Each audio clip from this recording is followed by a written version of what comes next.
Happy Thursday morning, afternoon, evening, depending on where you might be joining us from in the world today. My name is Meg Alexander, and I am part of Powerfly's virtual hosting team. I could not be more excited to get to host this upcoming Chat and Learn session. So before we dive in, I just want to go over some quick housekeeping items, especially important if maybe you haven't joined us for a Chat and Learn in a while, or maybe this is your first event with Powerfly, in which case, hi, welcome. We're so happy to meet you. Now, I want y'all to understand that, like all of our virtual events, today is about you. This is all about our attendees and making sure that you are able to participate and get as much out of today's event as possible. So we want to encourage that participation in a couple different ways. If you'd like, you are always encouraged to turn your cameras on, share your smiling, maskless faces with us safely. No pressure to look Instagram perfect, y'all. I'm on day, I think, 6 of dry shampoo. We do not care if you are coming to us from a corner office, your living room couch, if you are in a 3-piece suit, a ball gown, or your bathrobe, it makes no difference to us. We just want to meet you where you are. So please feel free to join us. Now, if you have any kind of privacy concerns there, completely understandable. As long as you don't come off mute during today's session, you will not show up on either the live stream or the recording. Now, the other way you can participate is by throwing questions or comments into the group chat. So I really want to encourage y'all to take advantage of this. This is a great way for us all to connect with each other, as well as share your impressions. What are you thinking about what we're talking about today? Do you have follow-up questions? So to get us started in the chat here, I'd like it if y'all are, if you're, here and still with us, obviously, throw up in the chat there where you're joining us from. I would love to see how far our virtual audience spreads. I am coming to you from Toledo, Ohio. It is land that was cared for by the indigenous tribes of the Fox, Kickapoo, and Potawatomi nations. So if you know where you are or whose land you're on, please feel free to share it with us now. We got people from Florida to Maine, California, New York, Pennsylvania, Georgia, Boston, Tijuana, Mexico. Loving it, y'all. Thank you so much for chiming in. Now, please feel free to keep that chat hopping. Interact with your attendees, and feel free to reach out to our speaker as well. Now, you are always welcome to submit questions or comments there. Truly, start now all the way through the end of the event. And if you have a question or a comment that you would like me to raise, but you want to be kept anonymous, no worries, just send it to me in a DM. You can find my name, Meg Alexander, on the drop-down menu in your Zoom chat pop-up. Now, last thing I want to highlight is that the session is being recorded. Now, what that means for you is you get to kick back and relax. You don't have to take notes. You don't have to worry about missing out on a reference that someone gives, or a source or a website they share. Y'all will always be able to go back and rewatch today's recording. Now, this recording is going to be posted to our YouTube channel, usually within about 5 to 15 minutes of the end of the live stream. And you can get to there, as soon as the event concludes today.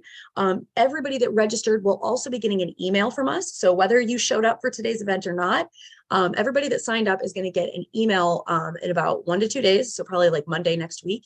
And it'll have a link to where you can rewatch this recording when it's posted on powertofly.com. Now, the good news, or the good thing about watching the recordings and stuff there, is that you can also access for free our entire archive of recorded chats, y'all. Everything that has happened from the beginning of Chat and Learns to now is there. Free resources, completely searchable. We want to put these in the hands of as many people as possible. Now, if you can't wait the 1 to 2 business days and you would rather head over to our YouTube channel, check out the recording there so that you can share it with a friend or coworker or a relative, you can always do that.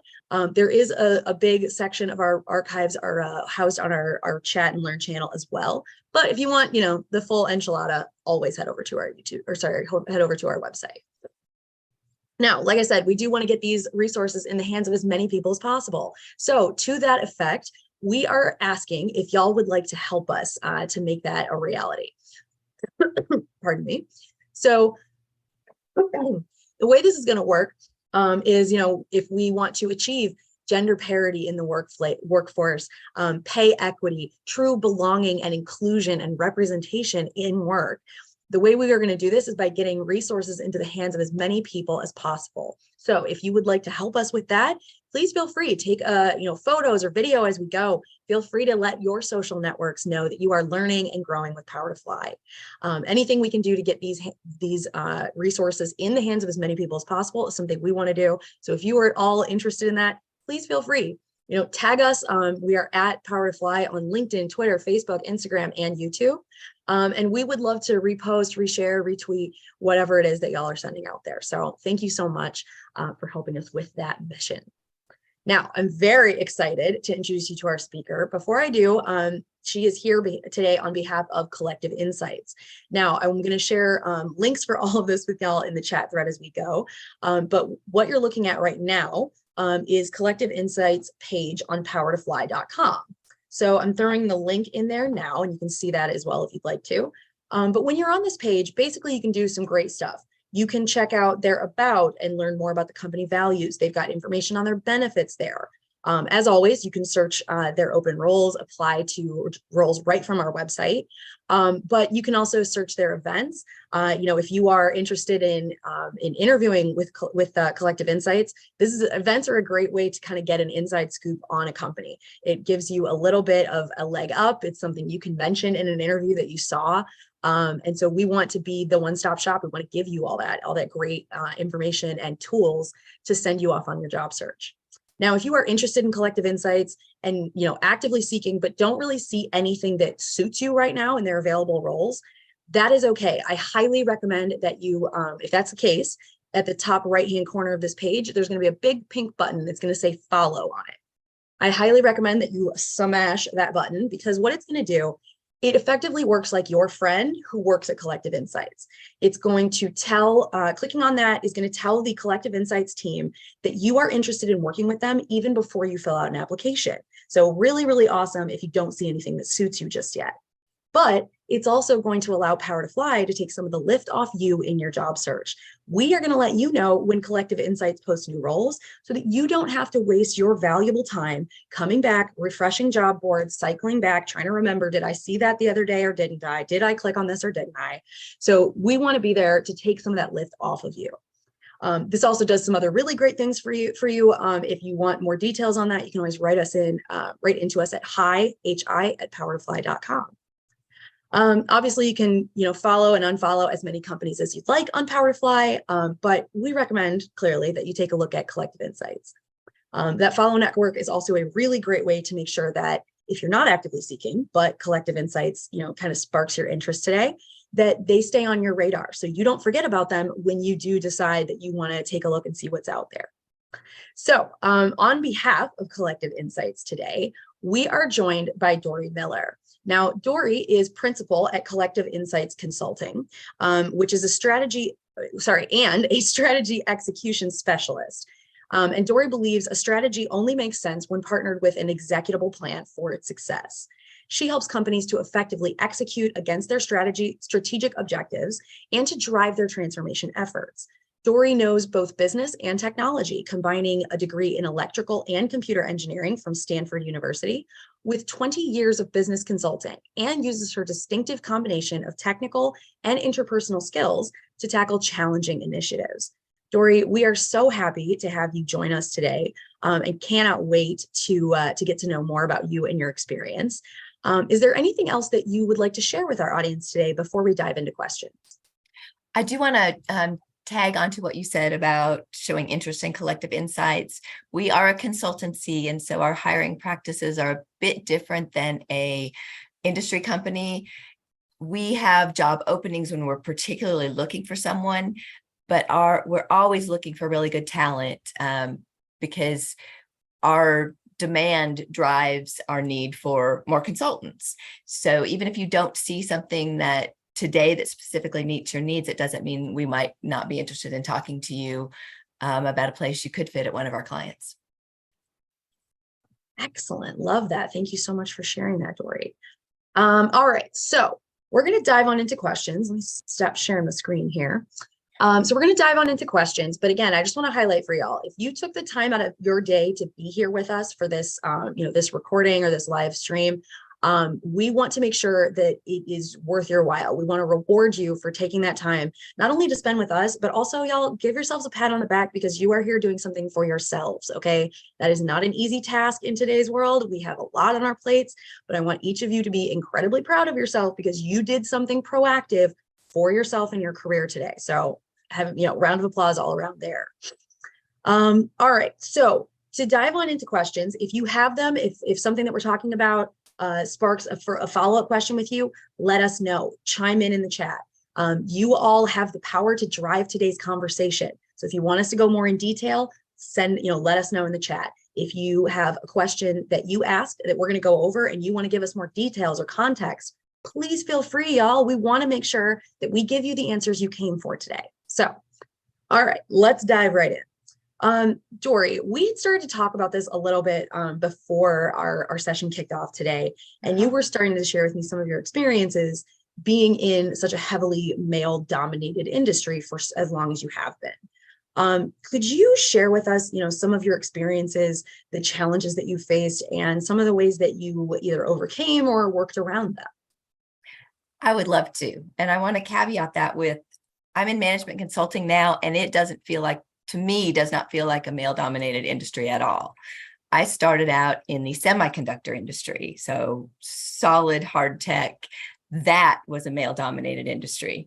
So I want to talk, I want to kind of talk about that whole journey that I've had, because I entered the post-college workforce, 21-year-old perky blonde, ready to, change the world, and went right into an industry where there were very, very few women, which did not seem odd to me because I studied electrical engineering at Stanford, and I was one of the very few women that studied EE. So being around, the guys all day and hanging out with the guys and having guy friends was just normal for me. So this didn't seem strange, but it was a transition into the workplace. So I think I kind of thought about, I've given this some thought, and I had these three categories of things that I really struggled with during that period of time. One was getting taken seriously. How do I earn respect and get taken seriously? A second was, this was a change for the men that I was working with. 2 years before this, but right before my group came in, the first group of women to come we were in the sales organization, but you had to have an electrical engineering degree because we were selling, semiconductors, integrated circuits. So you had to know what you were talking about. So it was all men until about 5 of us women came in. So this was a huge change for them. And now as a consultant, we talk about organizational change management and really understanding the people whose lives you're changing. Well, we were changing their lives. So kind of looking at it from that perspective as well. And then the third was this, I've heard it called benevolent discrimination, where there's people that are like looking out for you. And I have I've had some experiences in that area as well. So I can tell you some stories. An example of the benevolent one for sure? Because I feel like this is one that we do not talk about enough. And it is also one of those, it's not necessarily insidious because it's not ill-intended, but one of those ways that discrimination still exists and is still practiced, mostly because it's not perceived as discrimination, right? We judge ourselves by our intentions and other people by their actions. And so, it is one of those things that we are personally would feel like, no, I'm just looking out for you. I'm trying to be conscious. I'm trying to be an ally. I'm trying to help you.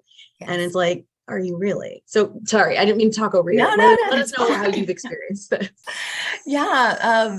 I look back on this experience. I transferred from California to Atlanta 2 years out of college. So at this point, I'm 23, into a small sales office. There were like 5 of us. And my boss was almost exactly my father's age. Nicest guy. But he saw me as like a daughter. And he would not give me any accounts that required me to travel. And travel it was regionally. So it had been driving, 3 hours this way, 3 hours that way, staying in a hotel in a town and calling on those clients. And it took me a while to realize that he kept my territory just to the Atlanta area because he wasn't comfortable with me driving by myself and spending the night by myself in hotels. And that was limiting. That was career limiting. There were some really good clients that I was not allowed to call on because he wasn't comfortable with it. And it was so bottom of his heart caring. He wasn't trying to limit my career. He didn't even think about it that way. He thought about it as, I wouldn't want my daughter doing Like a that. personal safety. Yeah. Yeah. So I continued working in that office for about 3 years and realized, I probably realized this more in hindsight, that was not going to be a place where I was going to be able to bloom and grow. So ended up leaving and finding a, different opportunity at a different company where I had, I think, more ability. I did start traveling at that company all over the place. And I was just fine. Yeah. I mean, I think that probably resonates with a lot of people who we hear this from birth givers a lot, right? Is they go back to work and there's assumptions made about what they're capable of doing or what they want to do. And the travel thing especially is something that I've heard a lot of, like, well, you have a young kid at home. I didn't, I assumed you wanted to be at home with baby. And it's like, well, but you're assuming. It doesn't, Yes. it doesn't cost you anything to ask. You would ask literally anyone else to verify whether or not they, were up to this, wanted it, whatever. Like, it's just not, I mean, Eleanor's chiming in the chat too. It also happens with male bosses of females or pregnant people, not wanting them to lift or take the stairs. My bestie works at Costco and ran into this exact thing. And it's people trying to be helpful, but also not necessarily allowing that person to advocate for themselves, or to set their own boundaries or their own, support needs. So I think that is huge to reconsider and to think of. Yes. It also reminds me of all the people that we heard about, especially in the light of, like, right after the Me Too movement came about. There was like a very famous interview where Mike Pence talked about how he didn't take meetings one-on-one with women because, like, unless his wife was present, whom he calls mother, by the way, but that's, whatever, neither here nor there. But that's the thing, is these are things that seem relatively harmless or well-intended, but they are hugely derailing for people's careers in ways that are not at all understood by the people making those decisions, let alone the person whose career choices are being limited in ways you might not even know. Agree. And I think you've got to, if I had that to do over again, and I was, a little bit more mature with more confidence, I probably ended up moving on. But I think you've got to, I like to take it as you're doing this in a kind way. And I believe that, but let's talk about it. And let's talk about how I really feel about it and what's really good for me. And most people will be receptive to that. And if they're not, then sometimes you don't have a choice except to move on to a different department or different company or something where you're going to be given that breadth of responsibility. Yeah, no, I think that's a very, very important thing to think of. Okay, so we talked a little bit about what experiences you have had, but we know that hopefully it keeps moving. The work situation has evolved over the years and is still evolving. So in your opinion, what challenges do you think aspiring female leaders might face in the following years, in what's to come? I do want to set the stage on that for what has changed, because I know we've got I'm probably a good 1 or 2 generations before a lot of the folks on this call. And so to really understand where we're at now, where we've come from and kind of where we can go. My mother didn't go to college. Her brother went to college, but her and her sisters did not get to go to college. She was in a secretarial position and was allowed to continue working when she got married because my father went to Korea. So if he would have been home, she would have been expected to quit to stay home. Her company expected married women to stay home and take care of their husbands. But she was allowed to stay at work because he was gone, but then did slip up and mention her pregnancy and then was told to go home. And even my sisters, I'm a tag along baby, and I have sisters that are 8+ years older than me. And even in high school, their sports they were offered gymnastics and tennis, I think. And by the time, 8 or so years later, when I was in high school, there was, volleyball and basketball and softball and track and all kinds of opportunities for girls to play sports in high school. So the amount of change that I have seen from talking to my mother and seeing my sisters and then what I've experienced, I'm kind of, where my mind is at. It's like, wow, we've come a long way. But so I just want to throw that out there. I hope that was okay. No, I think that's great. I mean, my grandmother could not buy or could not get a credit card without her Yeah. husband's name on it. Like she went to buy a car in cash and was told they needed to call her husband before before this would be processed. Yes. Hell, I was told not to wear my engagement ring to interviews because even though my husband and I are child free by choice, it was going to be assumed that since I was engaged, I was going to be on the mommy track soon. And this, literally, y'all, I'm 36. Okay, I'm not 56, and this was told to me within the last 15 years, probably 10. It's wild. Yeah. So things have changed. We have a lot more room for change. And I do think the two things that I thought about that I think are going to be the most challenging moving forward. And one of them is what you mentioned, is just this whole mommy track and also the decisions you have to make and the personal decisions you have to make in terms of what is that going to look like for you? What is it going to be? Are you having children? If you do, how is that going to impact your career? And I did take, it wasn't a pause, but I did lower my workload and go to we called it reduced workload, but 3 to 4 days a week when my son was born. He was born at 29 weeks. I don't know, those of you who that's not fully baked. He was not fully baked. So we had to put in an incubator for a while. And I just decided I really wanted to, he had a lot of needs, and I did not want to give up my career. I never wanted to be, I didn't want to be a stay-at-home mom, but the balance was so good for me, but it impacted my career. I can't look at you all in the eyes and say that had no impact on my career. There were colleagues that were very accepting of it. My clients were extraordinarily accepting of it, but I had a boss who didn't take me very seriously after I did that.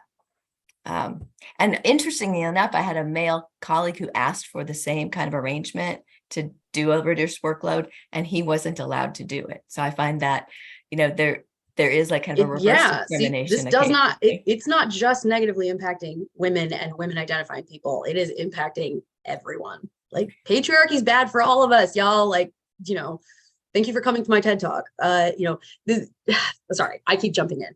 I cannot wait to hear more about. Like, really, I think that's an important example. This is not just a one-sided negative thing. So that is going to continue to be a challenge. We have not solved that. What do you do as a woman with your desires and also other people's perceptions? And the second thing that I think is hard to crack is there is still a good old boys club. I mean, there just is. And it's not always coming from a place of wanting to exclude people not like them. But it is I think the understanding that people do hire and promote and people that they feel comfortable with, that they know, that they trust, that they feel comfortable with. So the challenge for us is, how do you get to be that person? How do you have people in your network that you truly do know and you are connected with, and they do trust you? Because I don't think there are exceptions to this, but people, like, that's how they bring people in. I know this person. I've worked with this person. I trust their abilities. I'm going to hire them. And in a lot of cases, that tends to be someone that looks kind of like you. So how do we break that? What can you do to make sure that you are connecting to and developing deep and trusting relationships with people that can help your career? And then we can break that up, and the people in power will look like all kinds of ways and be comfortable bringing in lots of different types of people. So those are the two challenges that I see still now, and I don't see them going away anytime soon. I think you're right. I think it is something that we do need to, there's a lot more work to be done, as always, with most things. And, you're right. It is something that we need to think of in terms of the long haul, and the ways that might develop as we go forward, the ways that the inequities or, who the pain points might change as we make improvements in other areas. So I think that's really, really important. We had people chiming in the chat that thread wondering, the some of the examples you gave, like why not take formal recourse? But that's, I look at, do you agree that it is something that is important to have as an option, but not always the best option for the person involved? Yeah, I would agree. I think you need to look at your options and just you've got to be, I've had to be realistic my entire career. I've had to let things slide. I've had to look at what is it what can I change? What can I put up with if I see a bigger goal out there? Mm-hmm. And one of the bigger goals is to get to a place where I can be a change maker. Yeah. But if you make some decisions in the short term, that may impact that long term. And it's their personal choices. But and you can I remember this is dating me, but blonde jokes were a big thing. And it was about, not painting the blonde is kind of stupid and kind of sleazy sometimes. But I had a huge repertoire of blonde jokes, and I became the blonde joke teller, and I could tell some really funny ones. So it's like, oh, you go and do blonde jokes? Let me tell you a few, Yeah. So kind of picking your battles and understanding what are you trying to accomplish. And people that work in HR may not like this perception, but having been in executive positions, human resources first priority, especially in larger companies, is protecting the company.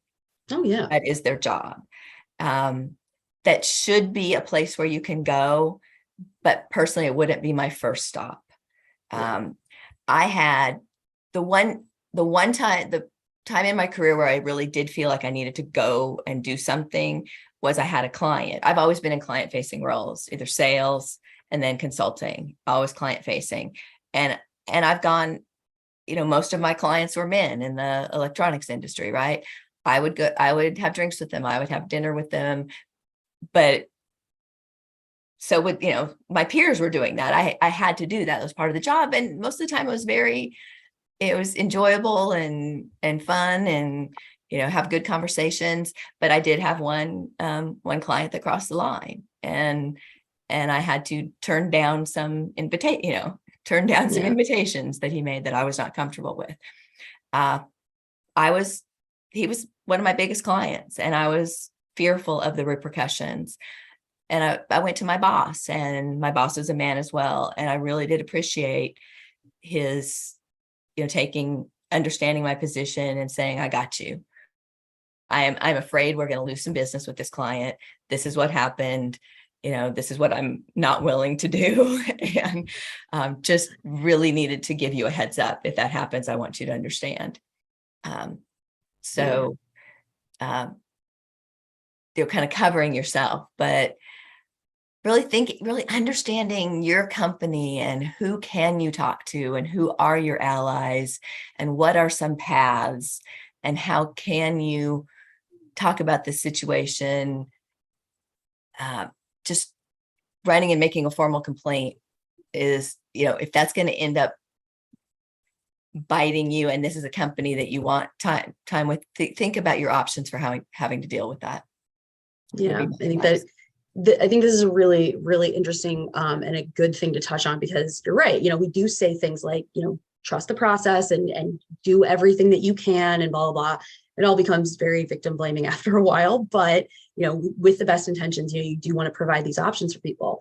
But you're right. Depending on where people are, if you are in a resource position or not, you may not have the luxury of being able to respect your boundaries or demand that your boundaries are respected. Yeah. And that is just as valid an experience. My heart goes out, because there, but for, a couple bad days goes you or I. So it really is, something that we need to be cognizant of as we're talking about, potential solutions or potential, workarounds to these problems is that different people have different options available to them. So if Yes. you have, if you've experienced this and you have a different experience, like, you've experienced this differently, you've perceived it, you have different ideas about it, let us know in the chat, y'all. I'm still in there. I see we got a bunch of questions coming in. I'm trying to get to all of them. But let us know how you feel. We're not to put too fine a point on it, but we're a couple of cisgender white ladies, so we do not have the full scope of experience here. Tell us what y'all have seen. Tell us what you've what's worked for you, what hasn't. Eleanor is making a very good point about a lot of these things need to be your choice, as opposed to something that you're sort of forced into. Dawn had actually shared something interesting. Dawn said it's interesting to look at the stats of women in tech. 26.7% of technology jobs in 2022, but I'm the only woman director in a meeting of 15 people. So it makes me question, have we really come a long way? I think, Dawn is hitting a really good point in here, which is a lot of the diversity that you're seeing, it's a rising tide, right? Which is great, but it means that we're at the floor and we still have all of this way to go before the real diversity and everything trickles up into management. So we do see a huge drop off, from entry level to mid-level to then manager of, people who don't fit the kind of, very, very right. populist driven mold. And I do know that I have a path of, I have an electrical engineering degree. I have come up through jobs that have worked well for me. And not everyone has had that experience, but I have tried to be creative. My first golf tournament, which is a big thing in sales, right? I did not golf. I'd never golfed before. So I was asked to drive the beer cart and felt a little demeaned by that. But quickly, picked it up and said, well, I guess I'm going to learn how to play golf. Which may seem, but it was important. Which is funny, right? Because the girls are always expected to learn to play golf, but the dudes are never expected to want to go do something that is traditionally stereotypically outside of their wheelhouse. And what I'll say? I say we've come along because I would do that again in a heartbeat to learn how to play golf. I actually enjoy it. Yeah. It's not, if you want to do it, it's great. It's just, it shouldn't be something you're forced to do because there's no other option for you to, right. It was my world though. I chose to be an electrical engineer and go into a very male dominated industry. Fair. So, I'd go back to that change, that OCM thing I threw out there at the beginning at that point. And I know that's maybe not today, but at that point in that decision that I made, this was a change for all those men. And I couldn't go in there expecting them to say, well, we're not going to do golf tournaments anymore. We're going to, go do a day at the spa instead or whatever. Right.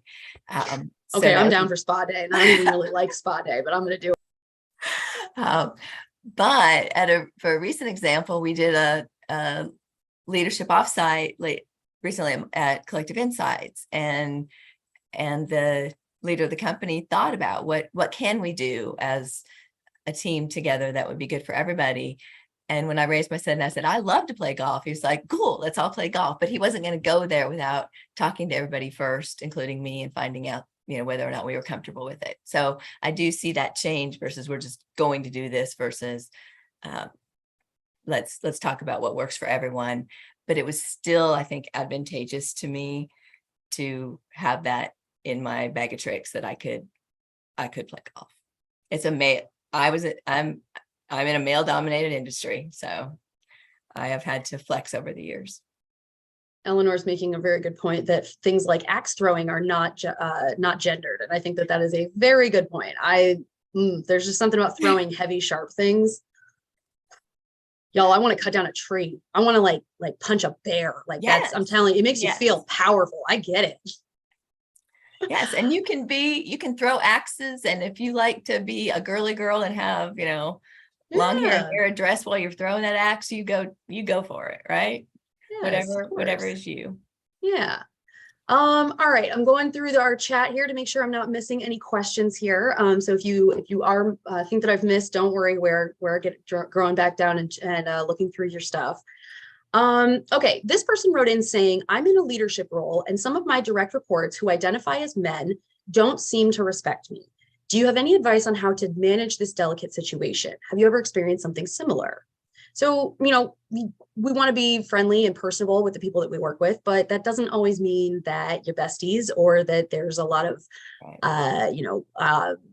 warm feeling between people. So have you experienced this in the past, especially with people that report to you? I have, I'll tell you because of what I've done for a living, most of my authority comes through influence.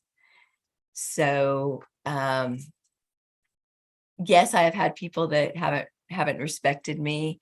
I try to, one of the things that I would suggest to do in this situation is to kind of pull that apart, and there is very probably a piece of that has to do with the male female dynamic. But if you could step back from that long enough to really think it through and try to understand what is causing them not to respect you. And what is that dynamic, and how can you address that dynamic? Is there, you've always got to earn the respect. So is it, is it confidence? Is it, are you showing up as a leader? What is their expectation of a leader? Do you need to reset expectations? Are you, do you have their back in public, and are you giving them good coaching in private? Are you doing all the things that a good leader should do? Maybe the answer is yes to that, but that would be totally my first step, is how can you, because I'm always more comfortable with leadership through influence and from people following you because you are a good leader and they want to follow you, versus leadership through authority. And that's not a male female thing. That's a leader thing.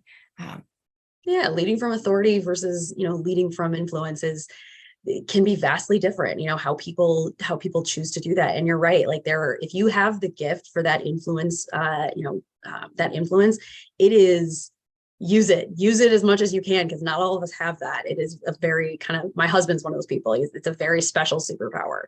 But yeah, I love kind of how you're able to help us break down kind of the differences in those leadership styles. Has one worked better or worse for you?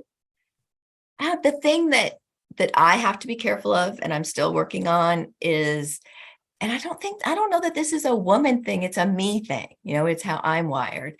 And I can get spun up and emotional when I'm frustrated and angry. And okay, so I did business travel this week, and I watched The Godfather on the plane, half of it going out and half of it coming back, and just watching the calm, quiet voice of Michael at the end when he's, about to get rid of this guy, right? And it was so, powerful. And I don't do that well. I'm more like, I'm mad, I'm frustrated, I care, and I'm just, so I continuously work on that. And I do think that the emotions you associate with women can be very powerful. Your empathy, your understanding, you're showing caring, but there's, and I think you should be able to bring your whole self and all those emotions to the workplace, but you've got to control them. And like I said, that may not be everybody's basket, but that's part of my basket that I continuously work on. Because people don't respect that. If you're like kind of losing it, Yeah, you are going to lose respect. Yeah, if you are able to do that, where you can control your emotions and control that outward presentation, it can be hugely valuable. I can't tell you how many times I feel or know that I am undermining myself because I'm not that upset, but my brain has decided we are going to sob. Like, you are going to just buckets from your eyes. And I'm not that upset. I'm fine. And I want to keep talking about this, but I cannot get this to cooperate. And so it very much is one of those things. If you have that gift, use it. If not, recognize that it's okay to say, I need to step back from this. We can talk about this in 5 minutes. I need to take a breather here.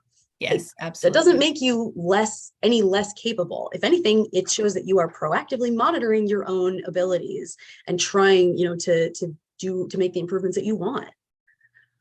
All right. So we have a lot of people that wrote in, coming from like a client facing perspective. And they are facing bias sometimes from customers. You had touched on this earlier, with one of your experiences.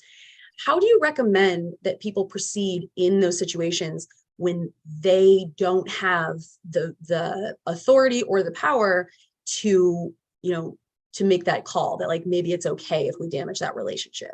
If you are not in that position and you cannot make that call, what would you tell people to do?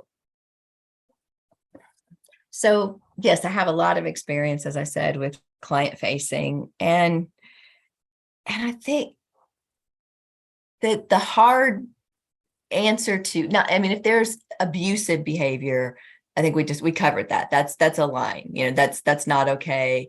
And you have to deal with that at your company, because you don't have, you can't. I would always want to get leadership in my company involved and not like go to my client's boss or something. You've got to have somebody backing you up. But if it's not going over the line, if it's just, I think in the question I read, it's bias coming from the customers. Maybe the customer won't take a meeting with you, or maybe they don't take you seriously. Maybe they ask you to go get coffee instead of make the presentation. That is, they're your customer, and unfortunately you don't get to control them, and you don't get to tell them how to act. A client can decide not to take your meeting for any reason whatsoever, and you can't like force the issue. You don't, back to the authority and influence, you have no authority over that client. My experience is there are disadvantages to being a woman, but there are also advantages. And all the years that I was in sales, I tried to play up the advantages in ways that were authentic and comfortable for me. I never felt like, that I didn't want to get to a place where I was feeling, like I said, uncomfortable, but being able to be authentic and be comfortable. But I had executives that would take meetings with me when other people found it hard to get meetings with them. So I'm going to take advantage of that. And then when I get in front of them, I often had the opportunity to surprise them with the fact that I actually knew what I was talking about. So that goes back to, know your stuff, be good, be really, really good. So, if you get that meeting, have their eyes kind of pop open like, wow, this person really knows what they're talking about. And that opened a lot of doors for me. You can get the door cracked open a little bit, and then you can kick it open with your competency. And then just another thing that worked well for me is I called on a lot of design engineers back in the day, because I was selling very technical products. And they tended, and I can call them nerds because I'm a nerd. I am an electrical engineer. I'm a nerd. These nerdy young men, they didn't like the sales guys. The sales guys kind of swaggered in and like felt like they were better than them. And, here's the information you requested, and I'll take you to lunch or something. But I'd sit down and talk to them, and they felt comfortable with me because I was just, I don't know, less threatening. And I truly enjoyed spending time with them. So I had a different relationship with the design engineers, who were an important part of my sales process. So I know this is kind of a roundabout, but you gotta play to your strengths. You've always got to play to your strengths, and find a way around it. If there's someone that's just not letting you in, and that's just standard. I mean, this is standard sales. Then find another way in, be really, be creative, use what you got, as long as you're feeling, like I said, authentic and comfortable with it. Yeah, I'm loving this advice. Eleanor is also agreeing with you. Play to your strengths and know your audience. Lita had chimed in saying, I do feel like sometimes we need to be one step ahead. And, that's a powerful statement right there. It really does speak to kind of the origins of the model minority myth, and having to be better than everyone else just to be accepted as competent. So you are, beating the pants off everybody else, but that's the minimum that you need to bring to then not be questioned on basic stuff anymore. Like that sucks. But I think you are, you're highlighting a very important part, which is getting into those rooms, right? Utilizing any kind of cachet that you have with people to get into those spaces. It kind of also harkens back to what you said about finding allies and finding people that you can partner with, right? You need other people who are outside of your group to be allies and to, use their influence and their power to make these opportunities for you as well. If you are able to get one person on your side, I mean, I tell my husband this constantly, like, you are a cisgender white male, like hetero, middle class, like you are in the target demographic. Yeah. Use that. And every time he'll come home from work and tell me, like, got to shut some idiot down in their, rant about whatever. Every time I am like, it warms the cockles of my heart because I don't have that power, but he does. So, not to praise people for doing the bare minimum that they should be doing, but, get into those rooms so that you can use other people's influence for your advantage and for the advantage of others. Yeah. I understand your advantage. I like what you talked about, that finding the right person or whatever. I'm giving away all my sales techniques here, but there was a vice president that I was calling on, and I always was very nice to the administrative assistants, and not because because they're nice people, but it's like, it's not a smart decision to not be nice to them ever. And I had her teach me how to knit, because I really wanted to learn how to knit, and she knew how to knit. And I was like, oh, cool, I'll come in early next time. And she taught me how to knit.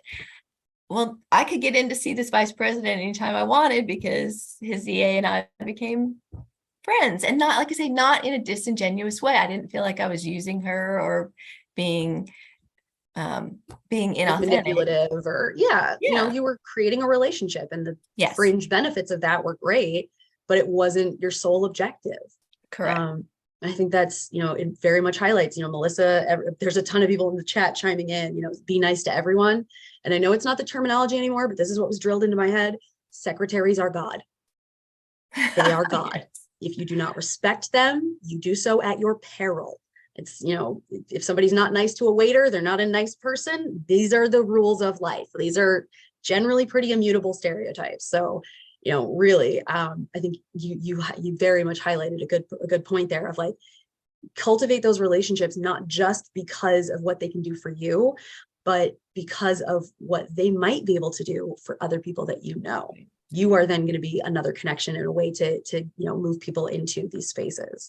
And even in a non-sales, if you take it out of sales into a corporate world, who are those people? Who are those influencers that if you're finding blocks here and there, where are some influencers that can help you unblock those things? Yeah, I think that's a very good point. Okay, we had another question that was written in. I think this one's really interesting. This person wanted to know how you found your leadership style. They said, oftentimes I realize that I am only simply imitating some of my male counterparts. So I think this is a good question, right? You can't, it's hard to develop a leadership style that you haven't really seen modeled for you. So how did you find yours?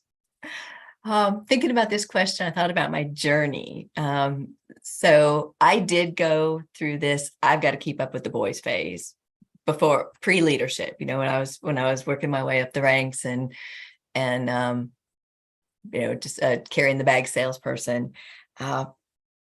That was what I felt I needed to do. So I was out with them. I was keeping up with them with drinking and watching football and doing, craziness. So I got past that. And, I think when I really felt like I hit my stride as a leader, it's when I understood what I brought to the table, to truly understand and believe in yourself and what you bring to the table. Because leadership is not just you have people that work for you. To me, leadership is, I talked before about the whole influence over authority, and most of my experience in leadership is is not leading a huge organization. It's going in and to a client and leading a big program, or helping them drive some big transformation. So you're leading all these people, none of whom work for you, or even work for the same company. And even same thing internal is, I feel like a lot of my leadership within Collective Insights is influencing the leadership team and making sure that they're hearing my voice and that I'm representing other people's voices. So truly, clearly understanding what it is you bring and not feeling like you have to know everything. I had this great project I worked on for a big project for a client, and my client was so creative, and they were designers, but they couldn't get anything done. They just had fun designing. So I clearly brought something to the table for them through that. I can get it done. I can execute. I can take all your creative ideas and I can help you drive them and get them done. But I wasn't intimidated by the things I didn't know on that project. I had 4 or 5 people that knew more about design, knew more about mechanical engineering, knew more about manufacturing, but I was clear on what I brought and felt good about what I brought. So that's a lot of my style. Is I like to get things done. I will help you get things done, whether it's somebody that reports to me where I'm going to help them. I have that passion for, I'm going to help you get your career goals done, or I'm going to, help you drive this thing that's important to you, or I'm going to help drive the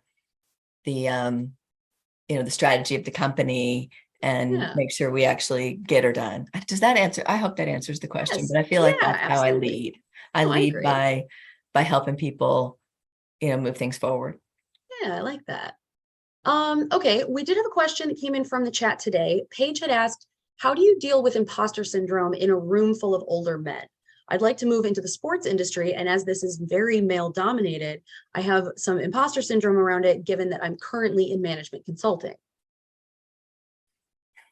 I have had multiple conversations with some of the particularly younger women I work with about imposter syndrome. And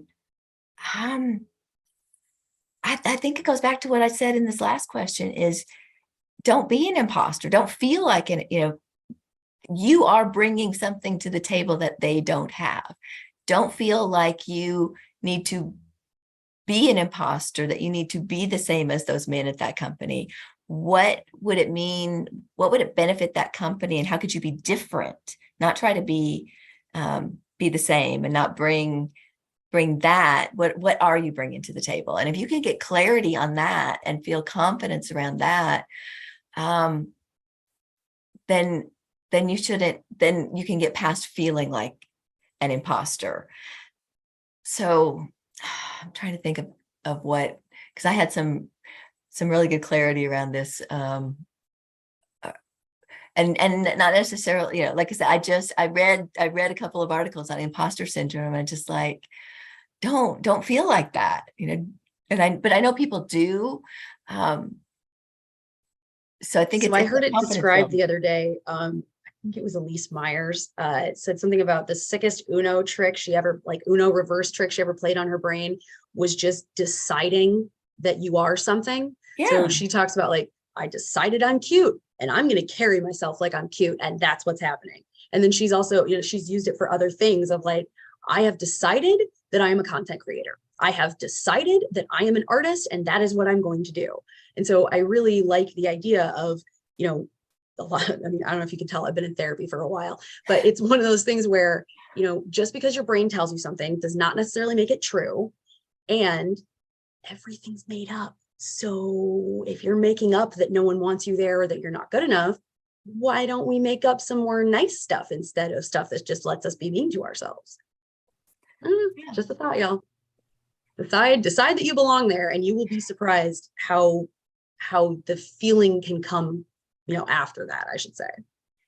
Can you bring something to this table that you want to go to the sport, sports industry?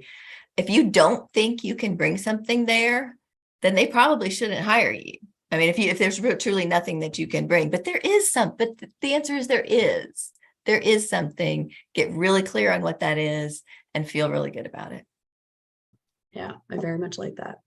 Okay, we've got 5 minutes left. I want to see if we can get to one more question. All right, this person had written in saying, I know that self-advocacy is key for advancing your career, but I am terrible at it. Could you share some tips on how to self-advocate with confidence? I think there's a lot of people that struggle with this. Yeah. And I feel like they struggle with everything from, like asking for responsibilities and asking for more duties to bragging about themselves. And here's the great stuff that I've done. So what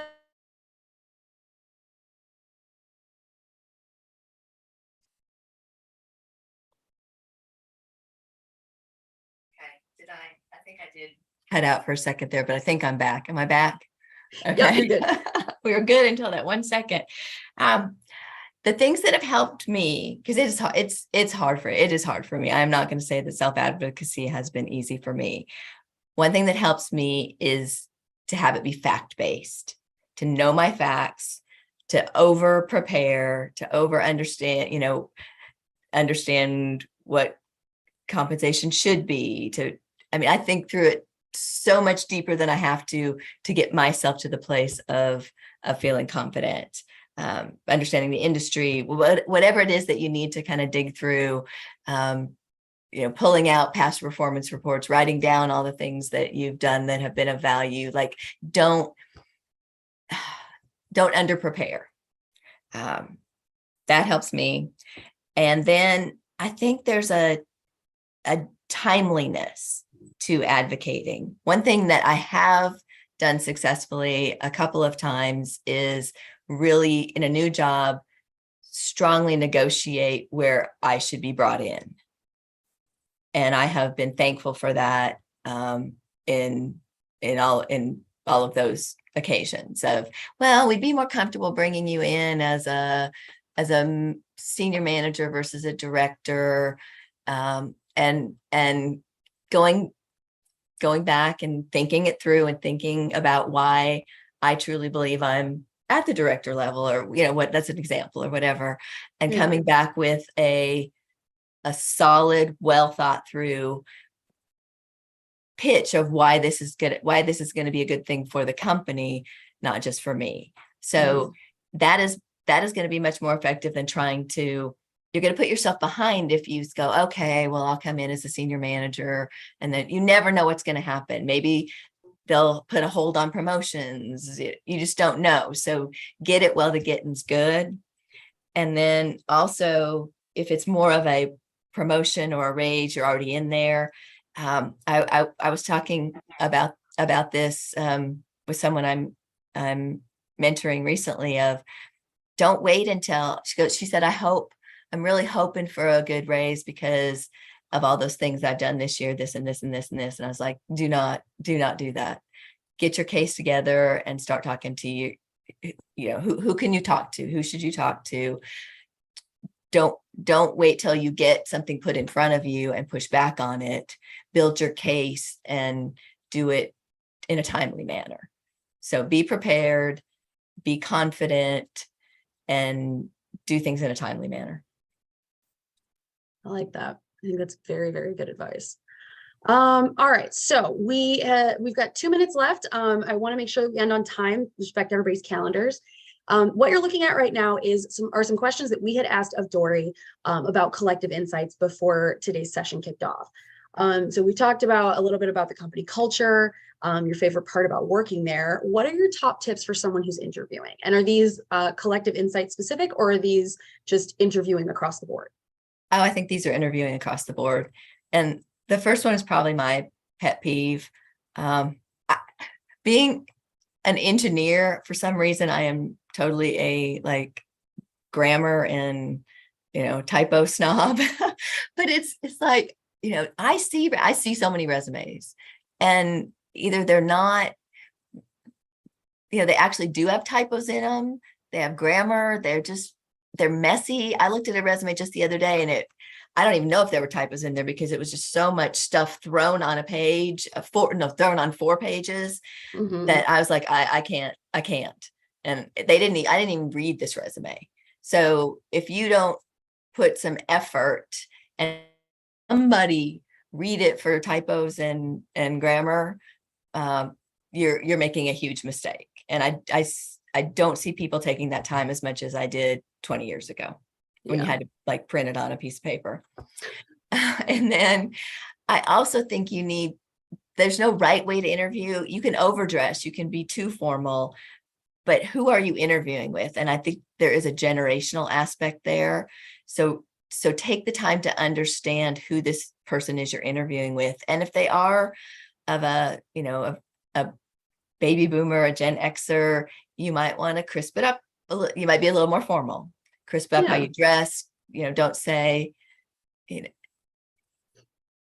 there's little words you say that you might want to tend to behave the same way I would around my grandparents. Honestly, that's kind of how I used to take those calls or those interviews, was just like, all right, well, if I wore this to dinner with my grandmother, am I going to get the steak eye?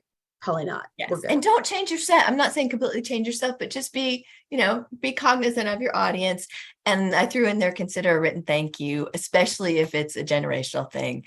I still appreciate getting a written thank you note, and I get them occasionally. Yeah. I mean, nobody's saying you have to use snail mail, y'all. You can send an email, you can send a LinkedIn message saying thank you. But absolutely. I mean, I think I still have a box of envelopes and stamps that was given to me as a graduation present, as like, here, now you can write all your thank you notes. Don't worry, they're still there. It's been like 18 years. You might want to use some of those. Just maybe. All right, Dori, thank you so much. This has been really, really nice to, get to learn more about you and your experience.